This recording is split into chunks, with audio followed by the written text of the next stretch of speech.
आज विदेश मंत्री एस जयशंकर सुब्रमण्यम जयशंकर ने अपर हाउस में यानी राज्यसभा में बांग्लादेश में हो रहे हालातों को लेकर भारत किस तरीके से सजग है और क्या कुछ घटनाक्रम है उसको लेकर न सिर्फ सदन में सदस्यों को बल्कि देश को ब्रीफ दिया। उन्होंने कहा कि बांग्लादेश के हालात पर भारत की पैनी नजर है। बांग्लादेश में जून से हिंसा है। सुप्रीम कोर्ट के फैसले के बाद यह हिंसा फैली है। हिंसा के बाद शेख हसीना ने इस्तीफा दिया। भारत ने हमेशा से शांति का ही साथ दिया है, शांति की अपील की है। हिंदुओं के खिलाफ हिंसा जो है वो चिंताजनक है। टीवी स्क्रीन पर तो जो तस्वीरें आप देख रहे हैं वो ठीक है, लेकिन इसके अलावा क्योंकि टीवी स्क्रीन पर कई सारे सेंसर्स होते हैं, सोशल मीडिया आप सर्कुलेट देख रहे होंगे तो उसमें आप देखेंगे क्या भयावह स्थिति है। लोग अपने घरों में बंद हैं, डरे हैं, सहमे हैं। इस बात की कोई गारंटी नहीं है कि उनके साथ अगले सेकंड क्या कुछ होने वाला है। इस तरीके का माहौल है इस वक्त बांग्लादेश में, और इसीलिए भारत का क्या कुछ स्टैंड है इसको लेकर विदेश मंत्री जब सदन में पहुंचे, हाउस में पहुंचे, तो सब सुनना चाह रहे थे उनको। और इसीलिए एक अच्छी चीज और यह भी रही कि विदेश मंत्री एस जयशंकर ने जो जो बातें रखी उस पर कोई शोर शराबा नहीं हुआ। हर एक पार्टी ने कहा कि इस पूरे मामले में जो स्टैंड केंद्र सरकार का होगा उसमें हम उनके साथ खड़े हैं, चाहे पार्टीज कोई भी हो, चाहे कोई भी पार्टी हो। उसने कहा कि इस मामले में क्योंकि ये देश की बात है, ये नेशनल सिक्योरिटी का इंटरेस्ट है, इसलिए हम केंद्र सरकार के साथ हैं। लेकिन दूसरी तरफ आप समझिए, वहां पर जो अल्पसंख्यक है उनको टारगेट किया जा रहा है, मंदिरों में तोड़फोड़ की जा रही है। दूसरी तरफ भारत में कैसे शेख हसीना पहुंची इसको लेकर डिटेल्स दिए एस जयशंकर ने। उन्होंने साफ बताया कि जुलाई से ही सुप्रीम कोर्ट का जो फैसला था, बांग्लादेशी सुप्रीम कोर्ट का जो फैसला था, ये कुछ तस्वीरें आपके सामने लगातार भारत एक्सप्रेस ये तस्वीरें आपको दिखा रहा है। इन 8 तस्वीरों के जरिए आप समझ सकते हैं क्या कुछ भयावह हालात है। और यकीन मानिए, इन 8 तस्वीरों के अलावा भी ऐसी ऐसी तस्वीरें हैं जो हम आपको दिखा नहीं सकते, जो ये बताती है कि कितनी विकट और कितनी विकराल परिस्थितियां इस वक्त बांग्लादेश में है। दूसरी तरफ सेना कहीं ना कहीं मोर्चा संभाल रही है। जैसे ये पूरा घटनाक्रम घटा, सेना ने प्रेस कॉन्फ्रेंस की और सेना ने कहा कि अगले 24 से 48 घंटों में अंतरिम सरकार बांग्लादेश को मिल जाएगी ताकि परिस्थितियां ट्रैक पर आ जाए।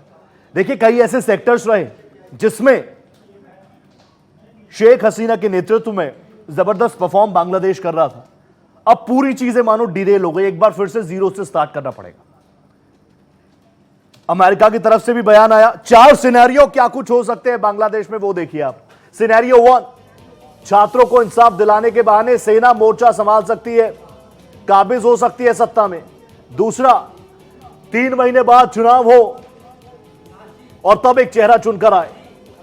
खालिदा जिया, जिनको रिहा कर दिया गया जेल से, वो सत्ता संभाले।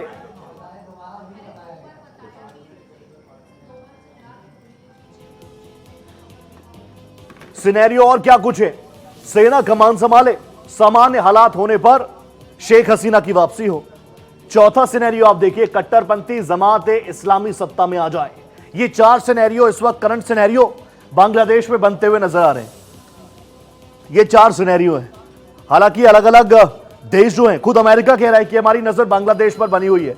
अमेरिका की नजर तो लंबे वक्त से खुद अफगानिस्तान पर भी बनी हुई थी, फिर जब छोड़ के भागे तो क्या हालात हुए, तालिबान शासन वहां पर हो गया। दूसरी तरफ एशिया में कहीं ना कहीं अनस्टेबिलिटी की तस्वीर वैश्विक पटल पर जा रही है। बांग्लादेश हिंसा में कब क्या हुआ, 2 जून 2024 को हाईकोर्ट के आदेश के बाद हिंसा भड़क गई। सड़कों पर बड़ी संख्या में लोग उतर आए। हसीना ने प्रदर्शनकारियों को गद्दार बता दिया। नाराज प्रदर्शनकारियों का प्रदर्शन और उग्र हुआ। जुलाई से ये तमाम चीजें चल रही थी, लेकिन बड़ा सवाल यह है कि क्या 2 महीनों में इतना बड़ा सिनेरियो हो सकता है क्या कि प्रधानमंत्री को पूर्व प्रधानमंत्री होना पड़े, जिस देश पर वो शासन कर रही थी उस देश से उनको भागना पड़े। दरअसल सुप्रीम कोर्ट ने 7% का कोटा लागू कर दिया था। आंदोलन से जुड़े कई लोगों को कस्टडी में लिया गया। अब सेना समर्थित सरकार बन जाती है तो चीन से बहुत ज्यादा करीबी बांग्लादेश की हो जाएगी। अल्पसंख्यक हिंदुओं पर हमले पड़ चुके हैं। बांग्लादेश में 92% पॉपुलेशन मुस्लिम है और करीब 8% हिंदू है और दूसरे धर्म के लोग हैं। बांग्लादेश का गठन 1971 में, यह बात हर कोई जानता है। सेना के इशारे पर शाहबाज सरकार पाकिस्तान की काम करती है। पाकिस्तान को चीन से हथियारों की सप्लाई होती है। पाकिस्तान का इकलौता अब पता नहीं चीन दोस्त मानता है या क्या मानता है, लेकिन अमूमन चीन पाकिस्तान के साथ नजर आता है, इकलौता साथी उसका नजर आता है। शेख हसीना का रिपोर्ट कार्ड भी आप देख लीजिए। जीडीपी दर 5.7, बेरोजगारी दर 3%, GDP growth rate US UK से ज्यादा। तो क्या यही बड़ी परेशानी हो गई? और दूसरी तरफ भारत से बेहतरीन रिश्ते। ये जो आंकड़े आप देख रहे हैं ना, इसमें भारत का भी बड़ा हिस्सा है। भारत ने हमेशा बांग्लादेश को सपोर्ट किया है। लाखों करोड़ों की परियोजनाएं, इन्वेस्टमेंट भारत ने बांग्लादेश में की है। और शेख हसीना भी इस बात को जानती हैं कि उनका सबसे मजबूत साथी, जो बिना अपने स्वार्थ को देखे अगर उसको स्ट्रॉन्ग करने में किसी देश का हाथ है और साथ है, तो वो भारत है।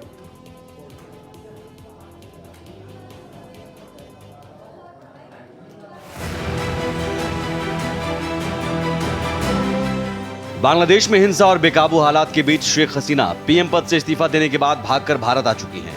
शेख हसीना गाजियाबाद के हिंडन एयरपोर्ट पर बांग्लादेश वायुसेना के C-130J विमान से पहुंची, जिसके बाद बांग्लादेश वायुसेना का C-130J विमान वापस बांग्लादेश चला गया है। फिलहाल शेख हसीना को भारतीय खुफिया विभाग की निगरानी में एक सेफ हाउस में रखा गया है। लेकिन बांग्लादेश की पूर्व प्रधानमंत्री शेख हसीना अब कहां रहेंगी, इसे लेकर भारत सरकार ने शेख हसीना से अपना आगे का प्लान बताने के लिए कहा है। सूत्रों के मुताबिक शेख हसीना ने फिलहाल भारत में ही रहने की इच्छा जाहिर की है, लेकिन सरकार ने स्पष्ट कर दिया है कि वो अनिश्चित काल तक यहाँ नहीं रह सकती। गाजियाबाद के हिंडन एयरपोर्ट पर राष्ट्रीय सुरक्षा सलाहकार अजीत डोभाल ने जब शेख हसीना से मुलाकात की थी, तब उन्होंने भारत सरकार का स्टैंड बता दिया था। शेख हसीना को मोदी सरकार ने अपना भविष्य खुद तय करने को कहा है। विदेश मंत्री एस जयशंकर ने कहा कि शेख हसीना सदमे में हैं। सरकार बात करने से पहले उन्हें कुछ समय दे रही है, वो भविष्य को लेकर खुद फैसला लेंगी। The agitation at this stage coalesced around a one-point agenda, that is that the Prime Minister Sheikh Hasina should step down. On 5th August, demonstrators converged in Dhaka despite the curfew. Our understanding is that after a meeting with leaders of the security establishment, Prime Minister Sheikh Hasina apparently made the decision to resign. At very short notice, she requested approval to come for the moment to India. We simultaneously received a request for flight clearance from Bangladesh authorities.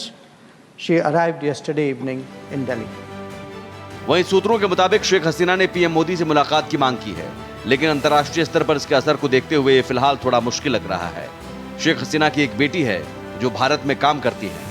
वो कुछ समय के लिए अपनी बेटी के साथ रहना चाहती हैं, लेकिन शेख हसीना की बेटी एक अंतर्राष्ट्रीय संगठन के लिए काम करती है, इसलिए फिलहाल इन हालातों में ऐसा संभव नहीं हो पाएगा। वहीं शेख हसीना ने इंग्लैंड में शरण मांगी है, लेकिन उनकी कागजी कार्रवाई अभी तक पूरी नहीं हुई है। गौर करने वाली बात यह है कि इंग्लैंड में लेबर पार्टी की सरकार है और वे मानवाधिकार के उल्लंघन के प्रति बहुत संवेदनशील है। ऐसे में शेख हसीना को अगर इंग्लैंड में शरण नहीं मिलती है तो फिर वो फिनलैंड जा सकती है। Bureau report, Bharat express.